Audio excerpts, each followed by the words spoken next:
നമസ്കാരം. കഴിഞ്ഞ ക്ലാസ്സിൽ നമ്മൾ ഒരു പേഷ്യൻ്റ് ആദ്യമായിട്ട് നമ്മുടെ ഹോസ്പിറ്റലിൽ വരുമ്പോൾ രജിസ്റ്റർ ചെയ്യുന്നതിനെ കുറിച്ചാണ് ചിന്തിച്ചത്.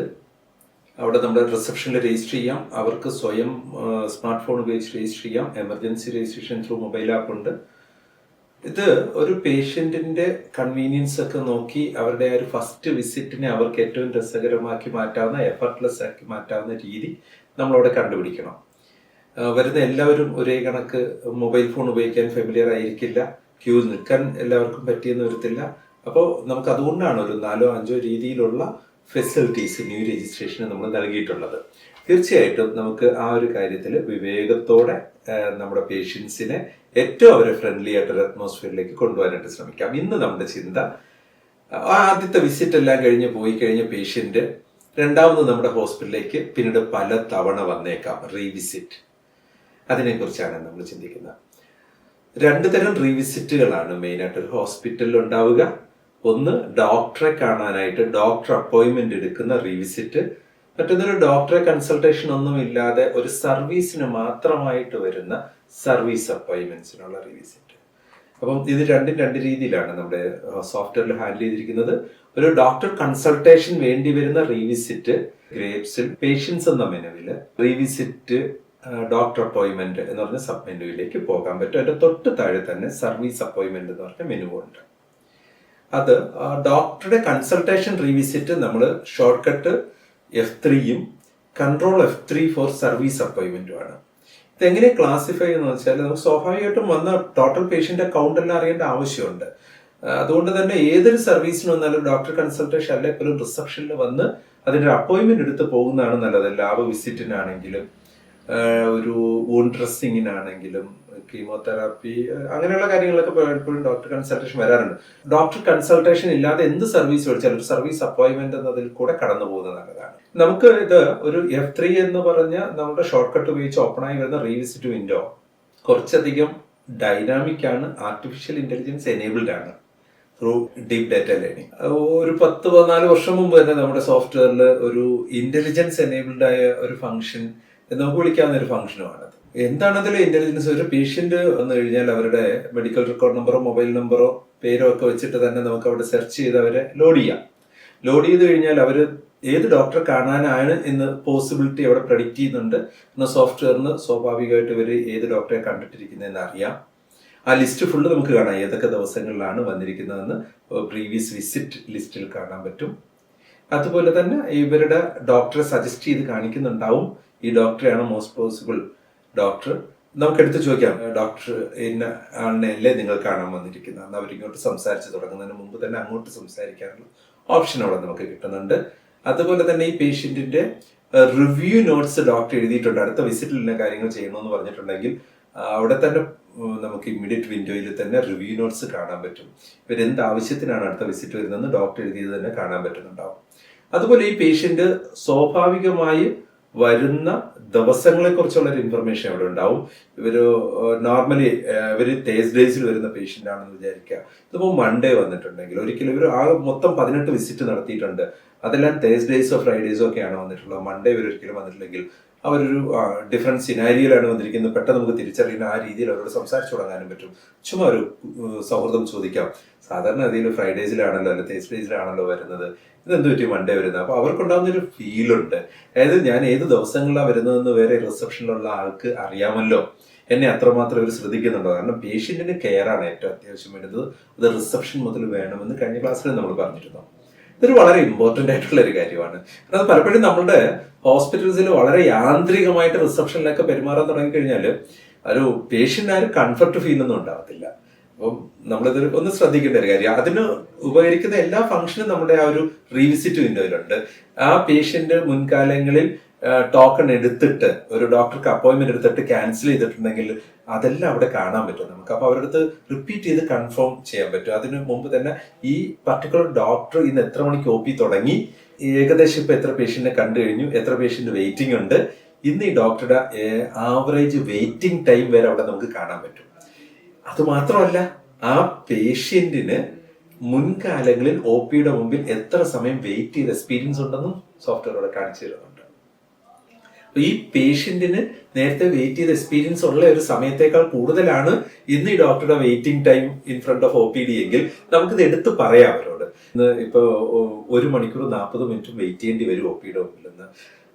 അല്ല, അവർ നേരത്തെ വെയിറ്റ് ചെയ്തുള്ള ശീലങ്ങളുടെ അതേ സമയത്തിനകത്തെ ആകുന്നുണ്ടെങ്കിൽ നമുക്ക് നോർമലി ടോക്കൺ പ്രൊവൈഡ് ചെയ്യുമ്പോൾ ഒന്ന് സൂചിപ്പിച്ചു വിടാം, ഇന്ന് ഇത്ര വെയിറ്റിംഗ് ഉണ്ട്, അതെനിക്കറിയാമല്ലോ എന്നവർ പറയുന്നുണ്ടാവും. ആ ഡോക്ടറുടെ അവൈലബിൾ ടോക്കൺസ് അവിടെ കാണാൻ പറ്റുന്നത് പോലെ തന്നെ ബുക്കിംഗ് ഉള്ള ഡോക്ടർ ആണെങ്കിൽ ഇന്നിപ്പോൾ 48ാമത്തെ ടോക്കൺ അവൈലബിൾ, നിങ്ങൾ അത്രയും വെയിറ്റ് ചെയ്യുന്നുണ്ടോ, സൈഡിൽ ഡോക്ടറുടെ കലണ്ടർ കാണിക്കുന്നുണ്ടാവും.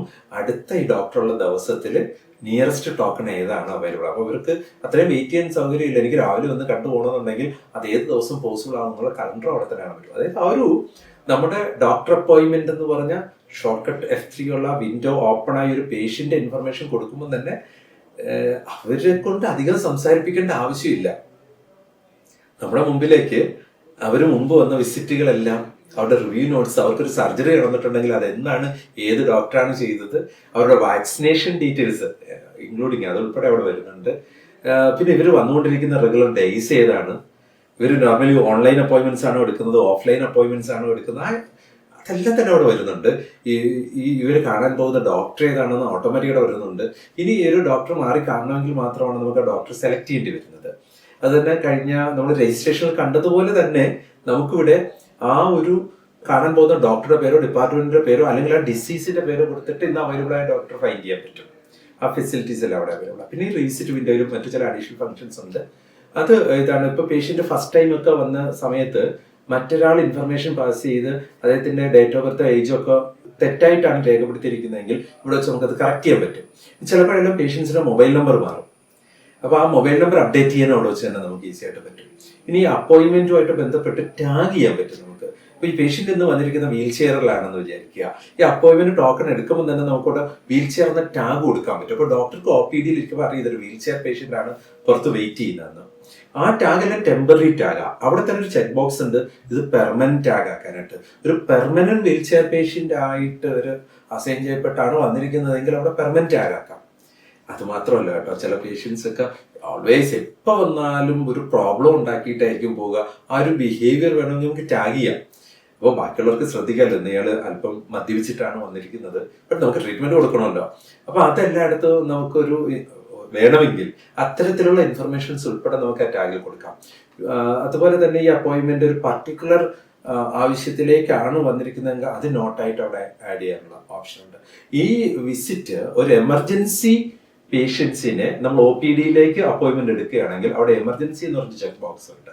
അപ്പൊ ആ OPD-യിലെ ഡോക്ടർക്കാണ് അതിൽ എമർജൻസിയിൽ വന്ന പേഷ്യന്റിനെ ഇങ്ങോട്ട് ഡൈവേർട്ട് ചെയ്തിരിക്കുകയാണ്. This visit also an emergency. അപ്പോൾ ഡോക്ടർക്ക് ഒരു പ്രിയോറിറ്റി കൊടുത്ത് അവിടെ കാണാനായിട്ട് പറ്റുന്നുണ്ടാവും. ഇത് നമ്മുടെ റിസപ്ഷനിലെ റീവിസിറ്റ് ഹാൻഡിൽ ചെയ്യുന്ന രീതിയാണ്. ഇത് നമ്മുടെ മൈഗ്രേറ്റ്സ് എന്ന് പറഞ്ഞ ആപ്പിൽ ന്യൂ രജിസ്ട്രേഷൻ ചെയ്തതുപോലെ തന്നെ ഒരു VIP പേഷ്യന്റോ അല്ലെങ്കിൽ ഒരു എമർജൻസിയിലേക്ക് എത്തിയ ഒരു പേഷ്യന്റ് എമർജൻസി റിസപ്ഷനിലൊന്നും പോകാൻ ബൈസ്റ്റാൻഡർ ഒന്നും ഇല്ലാന്നുണ്ടെങ്കിൽ നമുക്ക് ആ ബെഡ് സൈഡിൽ നിന്നുകൊണ്ട് തന്നെ റീവിസിറ്റ് എടുക്കാൻ പറ്റും. അത് മൈഗ്രേറ്റ്സ് എന്ന് പറഞ്ഞ ആപ്പിൽ കൂടെ. അവിടെ ഈ സെയിം ഫംഗ്ഷൻസ് എല്ലാം തന്നെ അവൈലബിൾ ആണ്. പിന്നെ ഇതെന്നല്ല, പേഷ്യന്റിന് വീട്ടിലിരുന്ന് അപ്പോയിന്റ്മെന്റ് ബുക്ക് ചെയ്ത് പേ ചെയ്തിട്ട് വരാണ്ട് നമ്മുടെ ഗ്രേപ്സ് IDMR എന്ന് പറഞ്ഞ പേഷ്യന്റ് ആപ്പ് വഴി പറ്റുന്നുണ്ടാവും. പ്ലേ സ്റ്റോറിലും ആപ്പ് സ്റ്റോറിലും അവൈലബിൾ ആണ്. അത് പിന്നെ ഡൗൺലോഡ് ചെയ്ത് കഴിഞ്ഞാൽ അവർക്ക് അതിനകത്ത് അവരുടെ ഹോസ്പിറ്റൽ രജിസ്റ്റർ ചെയ്ത മൊബൈൽ നമ്പർ കൊടുത്ത് OTP കിട്ടി ഒതന്റിക്കേറ്റ് ചെയ്ത് അകത്ത് കയറി കഴിഞ്ഞാൽ അവരുടെ ഹോസ്പിറ്റലിലെ മെഡിക്കൽ റെക്കോർഡ് നമ്പർ എല്ലാം അതിനകത്ത് സെറ്റ് ആയി കിട്ടും. പിന്നീട് അവർക്ക് ഫർദർ വിസിറ്റുകൾ അപ്പോയിന്റ്മെന്റ് ഡോക്ടറുള്ള സ്ലോട്ട് നോക്കി ഏത് ദിവസത്തേക്ക് അവരുടെ കൺവീനിയൻസ് അനുസരിച്ച് സ്ലോട്ട് ബുക്ക് ചെയ്യാം. ബുക്ക് ചെയ്ത് ഓൺലൈൻ തന്നെ പേയ്മെന്റ് നടത്താം. അപ്പൊ നമുക്കിവിടെ ആ സ്ലോട്ട് ബ്ലോക്ക്ഡ് ആവും. ആ പേഷ്യന്റിന് ആ ദിവസം റിസപ്ഷനിൽ വരേണ്ട ആവശ്യമില്ല, ഡയറക്റ്റ് വന്ന് ഡോക്ടറുടെ OPD-യിലേക്ക് പോകാൻ പറ്റുന്നുണ്ടാവും. അത് ഹോസ്പിറ്റലിലെ പോളിസിയും കൂടെ ഡിപ്പെൻഡ് ചെയ്തിട്ടാണ്. ചില ഹോസ്പിറ്റലിൽ അങ്ങനെ ബുക്കിംഗ് എടുത്തിട്ടുണ്ടെങ്കിലും അവർ വന്ന് കിയോസ്കിൽ ഞാൻ വന്നിട്ടുണ്ടെന്ന് മാർക്ക് ചെയ്തിട്ട് മുമ്പോട്ട് പോകണമെന്നാണ്. അപ്പോൾ ആണ് അവരുടെ എൻട്രി അവിടെ മാർക്ക് ചെയ്യപ്പെടുക, അവർ ഇപ്പോഴാണ് വന്നത്. സോ ഇന്റേണലി അതിന്റെ ഫ്ലോ എല്ലാം കൺട്രോൾ ചെയ്യപ്പെടുന്നുണ്ടാവും സോഫ്റ്റ്വെയർ വഴി. അപ്പൊ നമ്മുടെ സർവീസ് അപ്പോയിന്റ്മെന്റിൽ ഇതുപോലെ തന്നെയാണ്. നമ്മൾ ഏതെല്ലാം സർവീസുകൾ പ്രൊവൈഡ് ചെയ്യുന്നുണ്ടോ അതെല്ലാം തന്നെ കൺട്രോൾ F3 വിൻഡോയിൽ പേഷ്യന്റ് മെഡിക്കൽ റെക്കോർഡ് നമ്പർ കൊടുത്തു കഴിയുമ്പോൾ നമുക്കവിടെ വിസിബിൾ ആയിട്ട് കാണാൻ പറ്റും. ആ സർവീസ് അപ്പോയിന്റ്മെന്റ് ഏത് ഡിപ്പാർട്ട്മെന്റിലേക്കാണ് പോകുന്നത്, അല്ലെങ്കിൽ അതൊരു പ്രത്യേക ഇപ്പോൾ ഫിസിയോതെറാപ്പിക്ക് വേണ്ടിയിട്ട് വരുന്ന പേഷ്യന്റ് അങ്ങനെയൊക്കെ. അപ്പോൾ അത് ഏത് ഫിസിയോതെറാപ്പിസ്റ്റിനെയാണ് കാണേണ്ടത് അതെല്ലാം നമുക്കവിടെ അപ്പോയിന്റ്മെന്റ് കൊടുക്കാൻ പറ്റും. ഇതിപ്പോൾ ഒരു ഡോക്ടർ കൺസൾട്ടേഷൻ അല്ലാതെ ടെക്നീഷ്യൻ വിസിറ്റ് വരുന്ന കേസെല്ലാം തന്നെ നമുക്ക് സർവീസ് അപ്പോയിൻമെന്റ് വഴി ഹാൻഡിൽ ചെയ്യാൻ പറ്റും. കാരണം ചില കൺസൾട്ടേഷനൊക്കെ ഡോക്ടറല്ല നടത്തുക, അതൊരു സർവീസ് കൺസൾട്ടേഷൻ ആണ്, സർവീസ് വിസിറ്റ് ആണ്. സോ അത് നമുക്ക് കൺട്രോൾ F3 എന്ന് പറഞ്ഞ വിൻഡോയിൽ കൂടെ ചെയ്യാൻ പറ്റുന്നുണ്ടാവും. അപ്പോൾ നമുക്ക് ഏറ്റവും പ്രധാനം ഈ ഡിഫറെന്റ് മൊഡ്യൂൾസിൽ കൂടെ ഡിഫറെന്റ് വേ തന്നിരിക്കുന്നത്. ഇപ്പോൾ കമ്പ്യൂട്ടർ അവിടെ ഡെഡ് ആയാൽ പോലും നമുക്ക് ആ ഒരു മൈഗ്രേറ്റ്സ് എന്ന് പറഞ്ഞ മൊബൈൽ ആപ്പ് ഉപയോഗിച്ചുകൊണ്ട് അവിടെ റിസപ്ഷനിലേക്ക് വരുന്ന പേഷ്യൻസിന്റെ അപ്പോയിന്റ്മെന്റ് നമുക്ക് സാറ്റിസ്ഫൈ ചെയ്യാൻ പറ്റും. ഈ കമ്പ്യൂട്ടർ ശരിയാകുന്നത് വരെ നമുക്ക് പേഷ്യൻസിനെ വെയിറ്റ് ചെയ്യിപ്പിക്കേണ്ട ആവശ്യമില്ല. ഇമ്മീഡിയറ്റ് ആയിട്ട് ഒരു എംപ്ലോയിയുടെ മൊബൈലിൽ കൂടെ തന്നെ അവർക്ക് അവരുടെ മൊബൈൽ നമ്പർ OTP വെച്ചിട്ട് ലോഗിൻ ചെയ്തിട്ട് അവർക്ക് റീവിസിറ്റ് സാറ്റിസ്ഫൈ ചെയ്യാനായിട്ട് പറ്റുന്നുണ്ടാവും. അപ്പോൾ നമ്മുടെ റീവിസിറ്റിനെ കുറിച്ചുള്ള ഒരു ചെറിയ പിക്ചർ കിട്ടിക്കാണുമെന്ന് വിചാരിക്കുന്നു. ഒരു ഏറ്റവും പേഷ്യന്റ് ഫ്രണ്ട്ലി ആയിട്ട് അവരുടെ രണ്ടാമത്തെ ഒരു വിസിറ്റിന്റെ റിസപ്ഷൻ ഏറ്റവും പേഷ്യന്റ് ഫ്രണ്ട്ലി ആകാനായിട്ട് നമുക്ക് ഇതിൽ കൂടെ കഴിയും. Thank you.